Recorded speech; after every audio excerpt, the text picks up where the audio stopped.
আমি এখানে থাকবো, এখান থেকে আমাকে কেউ সরাইতে পারবে না। আব্বু কল দিছিল, আব্বু কল দেওয়ার পর বলতেছে যে তোর আর ফোন দেওয়া হবে না। আম্মুকে কল দেওয়া হয়েছিল, আম্মু বলতেছে তোর তুই তাড়াতাড়ি বাসায় না, তোর বাসায় ঢুকতে দেবে।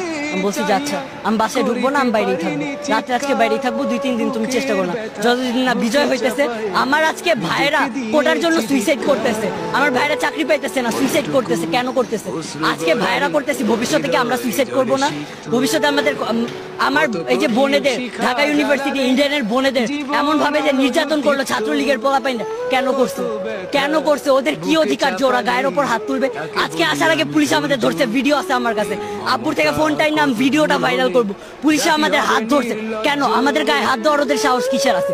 পুরাটা বিশ্বকে জানাই দেন, এই যুদ্ধ চলবে চলবে চলবে যতদিন না আমরা জিততেছি। আমি Tanmoy Kumar model high school খিলগাঁওয়ে এবারে 10ম শ্রেণী থেকে মানে এসএসসি দিয়ে বের হইলাম, কবি নজরুলের ফার্স্ট ইয়ার স্টুডেন্ট, অ্যাডমিশন নিলাম।